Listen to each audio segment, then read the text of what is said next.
Welcome back to the Canva Code. Today we're going over 7 different tricks that will level up your Canva designs overnight. If you're unfamiliar with the channel, what I do is I post tutorials, tips, tricks, and more to help you grow in Canva and showcase your brand and your business better on the internet. So today we're going over 7 different tricks that can level up those designs. Let's start with a really cool text tool that you won't find in the text bar. One of my favorite new tools that was recently released is actually an app called TypeGradient. To find it, you're going to go to apps.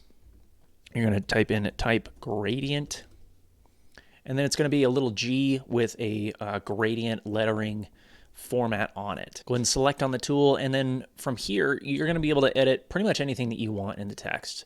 One downfall that I'll tell you about TypeGradient thus far that I am not a huge fan of yet, but I do believe that they will upgrade this down the road, is that you only have a set number of fonts that you can work with.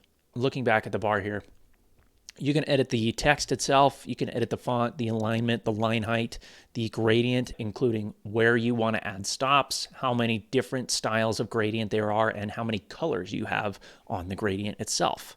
So if you only wanted a 2-tone one, you could actually delete different stops on the gradient line here and knock it down to just a 2-color gradient. So let's go ahead and pick a word. We've got our word in there. You're going to be able to see a preview of what this looks like down here at the bottom. You can change the font style. Let's change this to something nice and bold, but nothing too ridiculous. Now, there is a lot of fonts in here. Most of the stock fonts that are in Canva are going to be in here, but there are a few missing. So let's just go with Archivo Black. Let's change the alignment to the center, even though there's one word, and we'll change the line height. Now the line height and the alignment are going to make more sense when you've got multiple words. So look, if I've got, Jordan, OKC, if I've got different things in there, the alignment is going to make an effect on those, and so is the line height. Okay. Now for now, I just want to do basketball to be able to showcase this. And then I can go in and change the coloration on the gradient. So if I wanted a darker blue, and change this one to maybe an orange color. Okay, now if you've got particular brand colors that you want to use with this, you do need to know the hex code for your brand colors. And if you've set up your brand kit on Canva, that should be pretty easy for you. You just got to go back into the coloration for your brand kit and see those colors, maybe write those down. For now, I'm just going to use a couple of stock colors here that I'd find in the picker. And again, I can add a third color in here if I wanted to make it even more advanced. Let's say I wanted the middle to be white. Now, white isn't going to really stand out on a white background, but if I change my background to black or this dark blue, it definitely will. Now, I'm going to get to see a preview. These little dots right here, you can actually change where the gradient lies. So you can adjust how big of a gradient this is. You can adjust exactly where everything is going to show, and you can actually adjust the direction. So if I wanted it to pop up more in the center, something along those lines, I could change it there. If I wanted it to be more blue than orange, or if I wanted the center gradient to be different here, I can change that as well. So let's go ahead and start there. You can always reset the position back to the standard vertical positioning that it was at, and then you can add it to the design. So once you've got it in there, you're going to be able to see it right on your design. You can obviously manipulate it, change the sizing. You can add a border to it. If you want to change the wording, the coloration, the alignment, anything like that, you have to go back into TypeGradient and adjust any of that. So if I wanted to add a star to the end, right, and then maybe change the coloration a little bit and change the orientation of that. Let's go ahead and take that star off. It looks a little ridiculous to me. So if I wanted to change how this looked and have more of a traditional up-down look, and then maybe change the variation of how this looks to have the white be a little smaller. Okay, all I need to do is now update the element, and it's going to reflect those changes for me. Maybe now I want a little bit more orange. Let's go ahead and reset the position. That's actually a pretty good spot, so if I wanted to update it there, that's perfect. Okay, so if that's exactly how I want it, that's a great way to do it, but you do have to be in TypeGradient to make those edits. And thankfully you can make those edits. It's not just a simple, like, hey, you do it once, you got to start all over sort of thing. And then from here, you can make some of the traditional edits, like changing transparency. You can change the position because it does function as an element, not text here. You can add animations, you can add a border or corner rounding to the piece, and then obviously hitting the edit tool will take you back into TypeGradient to fix that. Hitting the edit tool will actually help you if you've got more than one piece from TypeGradient in here. If you've got more than one element from them, you're going to be able to edit multiple of them at the same time using the edit tool. But this is a great way to level up your designs, right? And add maybe some extra oomph into your text. Tip number 2 is actually to add gradients to different things across your design. I'm going to add just some quick elements. So now I've got these shapes and a basic line in my design. What I can do is I can actually manipulate the gradient on these shapes, the line, and the background itself. Now, when you're looking at this, you don't see any gradients that are available, right? At the very bottom on the color picker, there are some preset gradients that you can choose from. Another option is to take one of your brand colors, and once it shows up in the document colors, there's a little adjustment tool that pops up when you hover over that particular color. When you click on that, you can either change that color or you can select the gradient tool. Now, it's going to pick a complementary color to go with that color, but you can always change it to something different. Again, when you're choosing this color, you do need to know either the hex code or if it's a particular color that's on your design itself, then you can use the color eyedropper tool and go from there. In this instance, I wanted to use the color eyedropper to get the same orange as in basketball. And then from here, I can change this as well. As you make adjustments to your shape, that gradient is going to change with it. When you go back into this, the gradient will actually allow you to change the style of the gradient itself. So maybe you want a vertical gradient, you want a out of the corner, maybe from the center, or some different stylization here. If you wanted, let's say, a horizontal gradient like this, but you wanted the colors changed, you can actually move these colors back and forth.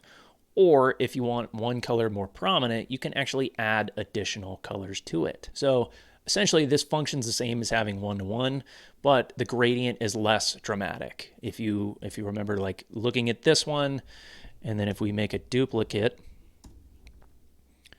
and we go to edit this color, we can actually edit out 2 of those. It does become a little bit different in terms of how in-depth that gradient is and how much of that color is shown in the shape. We can do the same thing with this shape over here, and just for stylization purposes and to be able to show you this, you can do the exact same thing. The nice thing about lines is you can actually do the same thing. So I'm going to up the line weight here so you can actually see it. But when you go into the line color, you're going to be able to see that exact same gradient setup. Again, you can manipulate it however you want to do it. It does have different styles, so you can do it vertically, you can do it out of the corner, you can do it from the center, totally to your preference, but it gives you a lot of flexibility to create something that is unique to you and unique to your design style. Now, I've showed you all the shapes and the lines, but I haven't showed you the background yet. You can do the exact same thing with the background. Obviously, with all the stuff that's going on the screen here, we're gonna go ahead and change the color. So I'm gonna use this darker gradient, and I'm gonna change this maybe to a white. I can change all the stylization of this. I can change what direction that gradient is going. I can change the variation of how it's being presented. I can add additional colors. This is a great way to level up your design rather than just having kind of a stock one color background or shape that really levels up how you present your brand. The next way to level up your designs is using text effects. Now, when you're selecting text, there is an effects option up here at the top that'll give you 10 different options to edit your text and make it very unique and help it stand out on the design. The first one is shadow. This one's pretty easily explained, but you can add a shadow of various colors to your text. You can change how far it's offset. You can change its direction. You can change the blur on it so you can make it more of a very light background. I'm going to change this back to white so you can really see it. And you can even change the transparency as well. So if you wanted it to be just a pure replica of the piece itself and not technically a shadow, you could do that. But if you wanted it more of a shadow that's more stylistically aligned, then you can do it this way, where it's got a little bit of a blur, a little bit of transparency, and it shows up in the background like that. The next one is lift.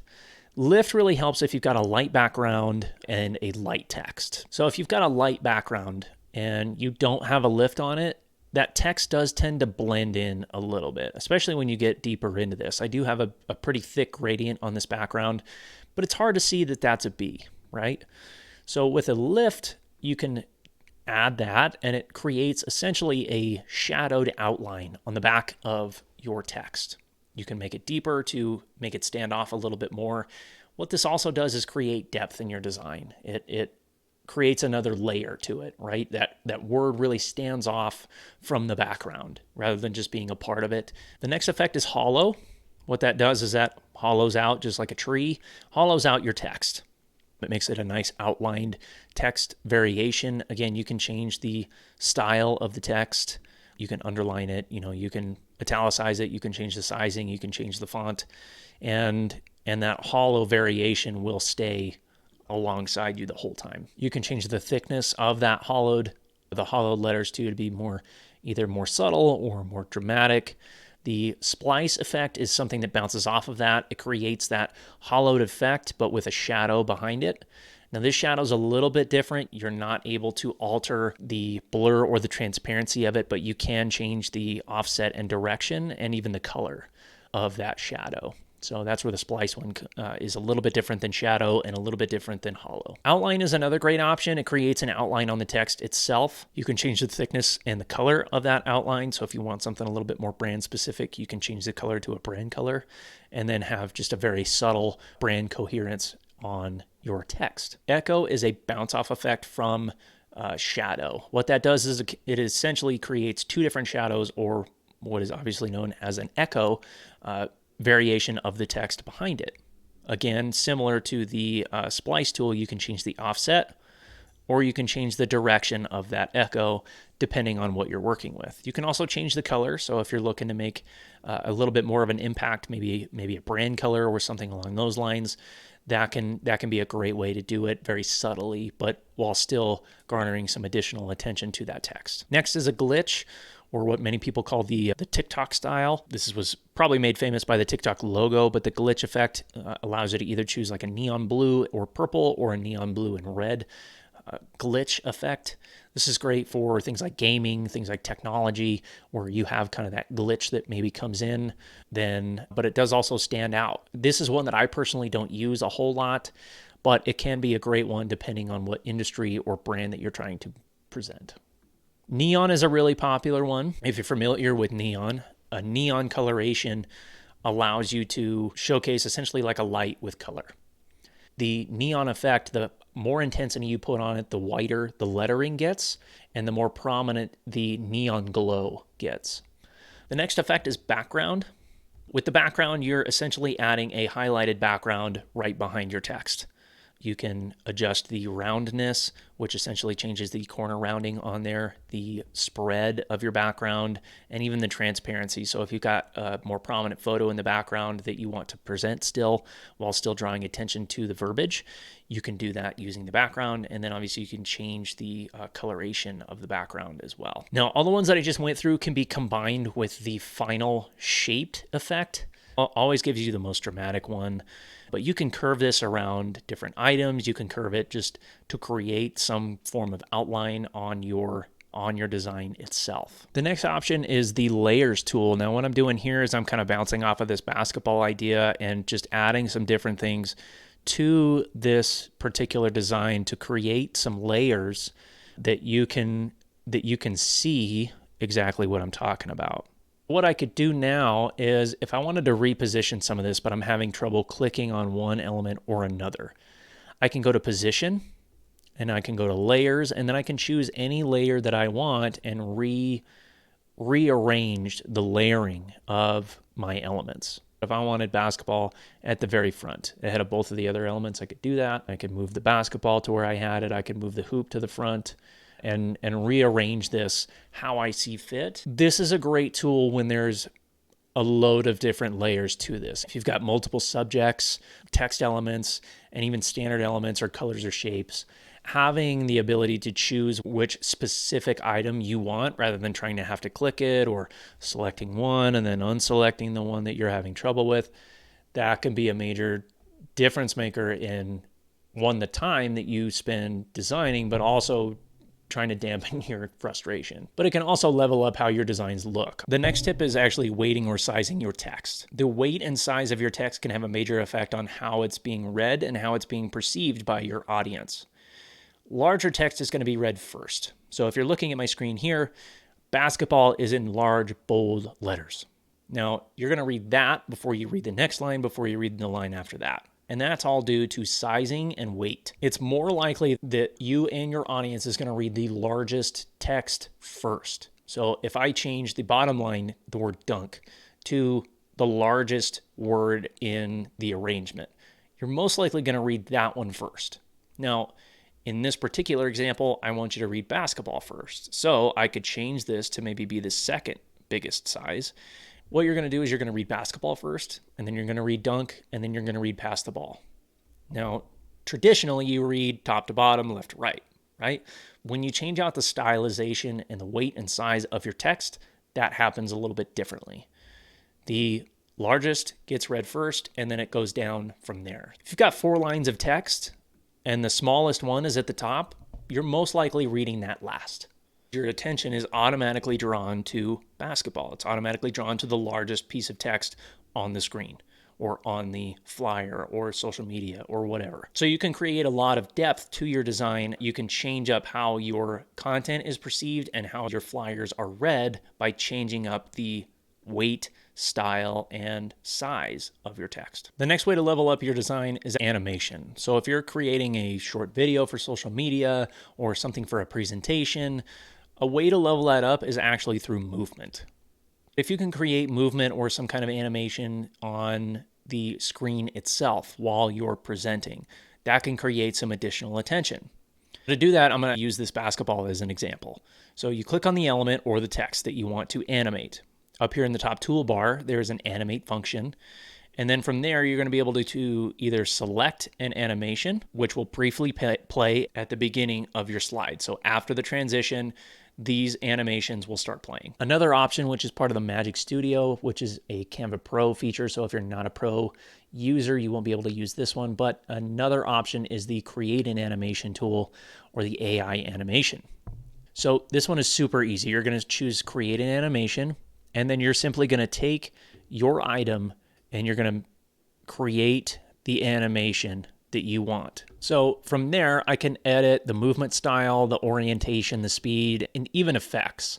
Once you've created the animation line that you want your design to follow, that you want your element to follow, you can adjust the movement styles, the orientation, the speed, and even add additional effects to it to create even more movement, more animation to the piece. This one is obviously incredibly basic, and you can do the same thing with backgrounds, you can do the same thing with text. Now, the last tip that I'll give you is actually one based on organization and hierarchy. When we talked about the sizing and weight of your text, obviously that plays a very big role, but the organization plays a big role as well. So if I wanted to align all of these text items to the left-hand side, what I would do to do that is, one, I could create a ruler and align every individual piece to that ruler. However, that's going to take too much time, especially if you've got multiple options. Obviously, with 4 options and a small screen, it doesn't take too much time, but you can do it in the click of a button.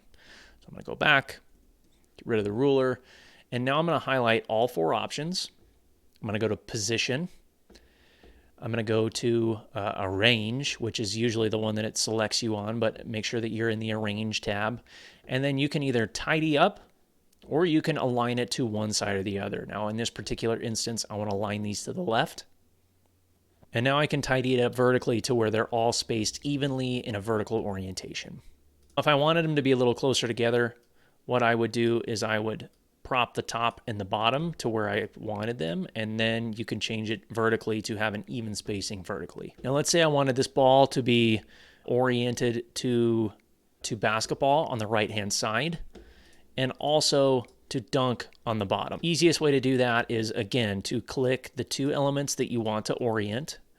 So I'm going to click the basketball word and the element, go to Position, and then select the right alignment tool. Now, if I wanted it aligned to the bottom of the word dunk, I'm going to select the basketball icon, the basketball element, and the word dunk, and then select the bottom alignment tool. That kind of alignment can really level up your design. It can make it look a lot cleaner, easier to read, easier to understand, which is the most important part, because if you're creating flyers or brochures, business cards, or anything on social media, you want it to be very concise and organized so it's easy to read. Hopefully these tips helped you out. Hopefully one of these tips is going to help you level up your design. If you haven't already, please subscribe to the page. I post videos like this all the time, tutorials and how-tos, tips and tricks on how to level up your design in Canva.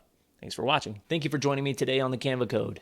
If you haven't already, hit the subscribe button on YouTube, follow me on Apple Podcasts or on Spotify, and stay tuned for more insights on how to use design and Canva to thrive. Thank you for listening, and remember, you Canva do it.